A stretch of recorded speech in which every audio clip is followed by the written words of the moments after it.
The knife in my mother's hand never paused its rhythm against the cutting board.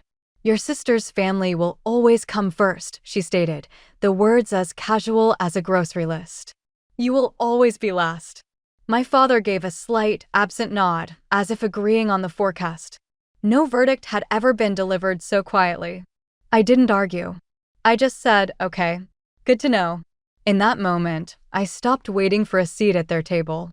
I quietly reclaimed what was mine: my money, my time, my plans. A separate life. A separate future. And once the silence between us was finally pure, the family crisis hit them with a force no one saw coming. They arrived at my door together, a united front, certain I would open it. But I was raised in a house where the walls whispered a hierarchy. You learned it in the change of footfalls on the stairs, lighter, quicker for her, heavier, unnoticed for me. You felt it in the way conversations sparked to life when my sister entered a room and faded into polite murmurs when I followed. No one ever declared it aloud. They didn't have to. The order was etched into everything. When Leah turned 16, our driveway glowed. My parents had parked a brand new car beneath the streetlight, its finish drinking in the amber glow. They stood sentinel, camera ready, waiting for her grand entrance. From my window upstairs, I watched them present the keys. My mother's voice, bright with triumph, carried on the night air. "You're worth investing in." 6 months later, for my 16th, a single bulb hummed over a modest cake on the kitchen counter. No candles, no fanfare. My father silently pushed a card toward me. "We're proud of you," it said, in generic font. I smiled. I knew my role. Leah received productions. I received footnotes. College was a rerun. For Leah, tuition checks, bookstore tabs, a cozy apartment near campus. For me, a solemn speech about responsibility and the character built by a self-earned path. "You're so independent," my mother would remark, the word sounding less like a compliment and more like a diagnosis I'd given myself. So I managed. Dawn shifts stocking shelves, nights debugging code for freelance gigs, every spare dollar funneled into tuition. On my final grocery store shift before semester start, I stared at a photo on the break room fridge, a stranger's family, tangled and laughing on some sun-drenched beach. It hit me then that Leah had albums of such moments. After the age of 13, there isn't a single family picture where I'm not positioned on the farthest edge, half a step from being cropped out. My associate's degree ceremony passed without witness. My parents were in the next town orchestrating my sister's toddler's birthday party. I walked the stage alone, my name echoing for an audience of strangers. I called home afterward. My mother answered, breathless. "That's wonderful, honey," she said, a distracted lilt to her voice. But Leah was having early contractions, and she had to help pack the hospital bag. "I'll call you back." She never did. When I transferred to a university on a partial scholarship, they termed it a nice little achievement. Leah's wedding, however, was treated as a royal event. My parents glided through the banquet hall as if they owned the deed. I lingered by the bar, receiving condolences disguised as compliments. "You're so lucky to have a sister like her," as if her glow were a light I could bask in by proximity. But no light reached my corner. The engineering degree was mine, earned in a haze of sleepless nights and a stubborn refusal to break. I waited, a foolish part of me hoping someone would see the triumph in it. My mother offered a congratulations while mopping up spilled juice from Leah's toddler. My father asked, "Any job leads?" before pivoting to a loud debate with himself about mortgage rates. No one asked how I did it. No one asked what it cost me. By then, the hope for a seat at their table had fossilized. So I built my own. I fashioned a life from careful numbers, strict budgets, silent investments, a quiet apartment where the morning light felt like a gift, not an interrogation. My name wasn't carved into the family tree displayed on their wall, but it was signed on my lease, embedded in my plans, stitched into the fabric of a future that was solely mine. The pattern, in hindsight, was a brutal masterpiece. Every event, every crossroads, Leah was the sun, and I was a distant, steady rock in her orbit. My understanding of family was forged in the space between the car keys I never received and the birthday candles I extinguished alone. The summons arrived by text on a Wednesday night. One line from my mother.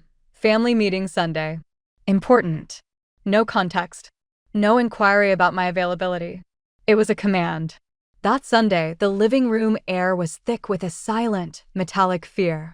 The coffee table was a disaster zone of paper, overdue notices, highlighted bank statements, unpaid invoices. Leah sat coiled tight, her knuckles white. Her husband, Nate, studied the ceiling. My parents had arranged their armchairs like thrones at the head of a tribunal. Mom didn't bother with preamble. "There's a situation," she announced. "Your sister and Nate are in financial distress."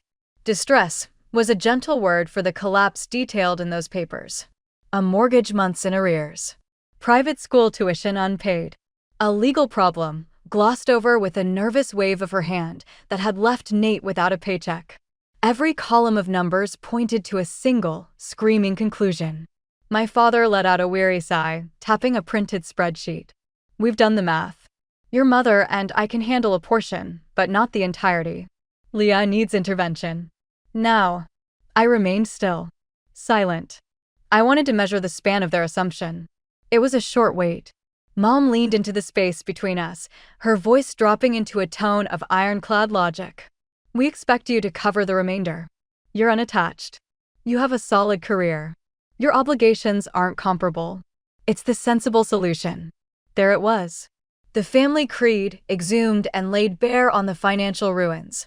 Leah first. Me last. The eternal order. No one questioned my ability to pay. No one considered if my own shoulders were already burdened. The ask wasn't a question, it was an annexation of my resources, a foregone conclusion. Dad pushed an itemized list across the table. "This is the immediate requirement. Mortgage gap, tuition, legal retainer, monthly outgoings marked in yellow. Your responsibility." "Karenza, please," Leah whispered, as if her desperation were a bond one was obligated to honor. The room seemed to warp, the tick of the clock, the drone of the fridge, the accumulated weight of a lifetime of second place pressing on a familiar, tender spot. I didn't protest. I didn't justify. I simply observed the numbers, then their expectant faces, and let the silence become its own answer. They were waiting for my compliance, for the transfer of funds. I gave them only a sentence. "I need 24 hours. The drive home was a vacuum of sound. I played no music, sought no distraction. There was only the mechanical purr of my dependable car and the ghost of my mother's voice, replaying with crystal clarity, "You will always be last." It had been a casual pronouncement once, discarded like used cutlery. Yet that sentence was the foundational code of our home, the silent algorithm behind every choice, every resource allocated.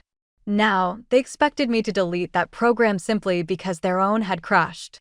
I parked, stepped into my apartment, and let the stillness envelop me. This space was clean, modest, and unequivocally mine, built by my labor, funded by my discipline, governed by my rules.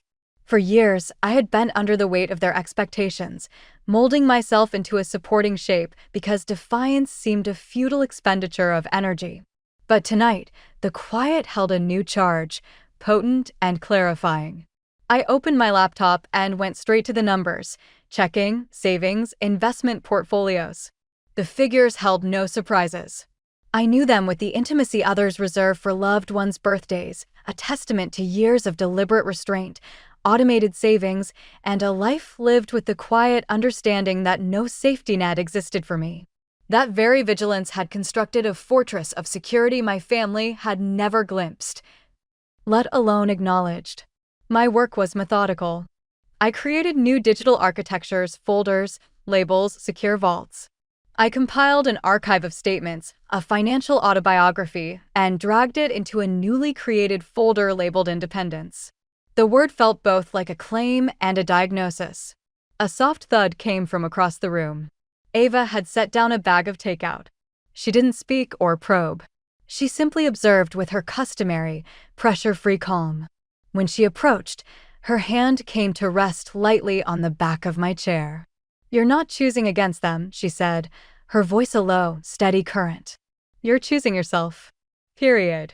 I offered no verbal reply, but her words traveled straight to my core, a final piece slotting into a long empty space. I opened a spreadsheet. Columns, formulas, projections materialized. I quantified their emergency, the mortgage shortfall, the tuition debt, the legal retainers, the monthly burn rate. Numbers are merciless truth-tellers. These digits did not constitute a request. They were a schematic for dismantling my future to serve as a patch for theirs. They had spent years dressing this dynamic in the language of love and duty. In reality, I had been paying a premium for a standing room-only ticket to their lives. The cursor pulsed. I added a new column, conditions. If I engaged a vast and uncertain if, it would not be on their terms. No blind charity, no martyrdom, no repetition of the old transaction where my belonging was purchased with my compliance. I began drafting the framework, a formal loan with interest, a 5-year amortization schedule, mandatory financial counseling for them, mandatory family therapy for all, a written, signed acknowledgement of the systemic favoritism that had shaped nearly 3 decades. A new protocol for any future needs, a proposal system with clear boundaries, devoid of emotional coercion. Each clause was dispassionate, procedural, and fair. It was not designed to punish, but to prevent. I printed the draft and set it aside. Next, I addressed my own perimeter. I navigated through banking apps, locating and severing every automated payment tied to familial upkeep, the perennial holiday fund contributions, the gifts for Leah's children, the streaming service my parents used but never paid me for. These were minor financial drips, but they symbolized a major leak, my passive subsidy of a dynamic that diminished me. Cancel. Confirm. Cancel. Each successful termination felt like a weight being peeled from my sternum. Finally, I opened my email. I composed 3 lines, saved it as a draft, and titled it plainly. A message to be deployed only if necessary, its content both simple and absolute. I am not responsible for a decision I did not make. The silence in the apartment was no longer empty. It was now armed. The apartment hummed with the soft, steady breath of the heater. Ava had settled on the couch, legs folded beneath her, her watchful presence an anchor. There was no pity in her eyes, only a deep, knowing recognition. "You've been holding your breath your whole life," she observed, her voice a gentle murmur in the quiet. "Tonight is the first time I've seen you exhale." Perhaps she was right. A tangible release traveled through me, my shoulders descended, the tightness in my jaw dissolved. I returned to the desk, gathered the printed pages into a precise stack, and slipped them into a simple, unmarked folder. No declarations were needed. The order was its own statement. I pictured the coming scene, my parents leaning in with expectant relief, Leah twisting her hands in practiced distress, Nate preparing his justifications. They would be so sure my day had been spent arranging a seamless surrender. They mistook my silence for acquiescence. It was, in fact, mobilization. I closed the folder. The anger was gone. True anger requires a flicker of hope, the hope that perception might change, that treatment could be different. That hope was extinguished. What remained was a need for clarity, for structure, and for a life with borders that belonged solely to me. "What happens tomorrow?" Ava asked, her tone softer still. I placed the folder into my bag. "I'll tell them," I said, "that I am no longer in the business of repairing what they choose to break." They were assembled, poised in the same configuration as before. The living room was a stage set for crisis, the fan of dire printouts on the table like sacred texts. But the atmosphere had shifted. I did not enter bearing guilt. I entered bearing documentation. Ava walked beside me, a quiet pillar of certainty.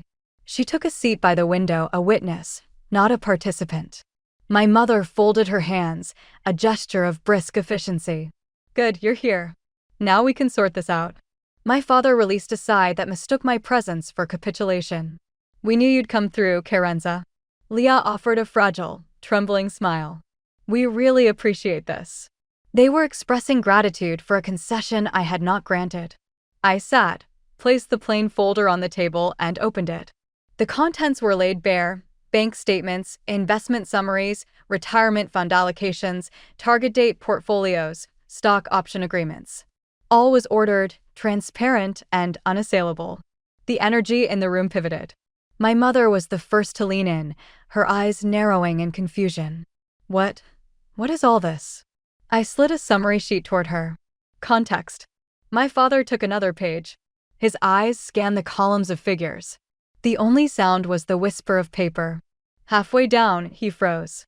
He didn't freeze at the totals, but at the dawning realization, acute and jarring. They possessed no knowledge of my life. Every assumption about my means, every caricature of my stability, disintegrated in his grasp. My mother's voice became a thin wire. Why didn't you ever tell us you had all this? You never asked, I replied. A new silence descended, flat, absolute, and conclusive. I withdrew the next document, the loan terms. Nate leaned forward, his brow furrowed. This is a contract. I nodded. If financial assistance is to be given, it will not be a blind sacrifice. It will be a structure. My mother recoiled as if struck. Structure? For family. For adults, I corrected. My father's eyes tracked down the page, his voice faltering as he read the terms aloud. 5-year repayment, interest, monthly payments, mandatory financial counseling. It is standard, I stated. If I help, it will be in a manner that ensures this cannot be repeated. Leah stared at me, her expression wide with helpless incredulity. You're making us sign something. We're your family. You made me responsible for your decisions, I replied, my calm unwavering. This prevents that responsibility from becoming permanent. Nate shifted, the tension in his shoulders evident. It seems fair. I met his gaze, leaving no room for negotiation. It is fair. He fell silent. There is more, I continued, turning to my parents. You will attend family therapy. Not for blame, but to understand the system we were all conditioned by. My mother stiffened, her defense immediate. We are not a dysfunctional family. You told me I would always be last, I reminded her, the words quiet and precise. That is the lexicon of dysfunction. As she looked away, I added the final condition. And there will be a formal acknowledgement. At the next family gathering, you will state clearly, in front of everyone, the history of favoritism, the imbalance of investment, and the specific expectations placed solely on me. My father shook his head, a flush of discomfort rising. That's humiliating. It is honest, I said. Humiliation only occurs when the truth is something you can no longer bear to hold. The room seemed to contract, each person receding into the confines of their own chair, diminished by the stark reality before them. Finally, I slid the final sheet across the table. This is the quantified request. Mortgage arrears, tuition, legal retainer. These are your numbers. This is the total cost of the decisions you made. The figures sat there, unimpeachable in their clarity. My mother's voice was a frayed thread of sound. You would truly withhold help if we refused these terms? I held her gaze. Steady. I accepted my position out loud that Thanksgiving. I meant it. The moment I understood my permanent rank in this family, I vacated the niche you designed for me. If I am to be perpetually last here, then I have no choice but to be first in my own life. No one uttered a word. I reached into the folder once more and placed a single pen atop the contract. It rolled a fraction before settling. You have 24 hours, I stated. The same courtesy you extended to me.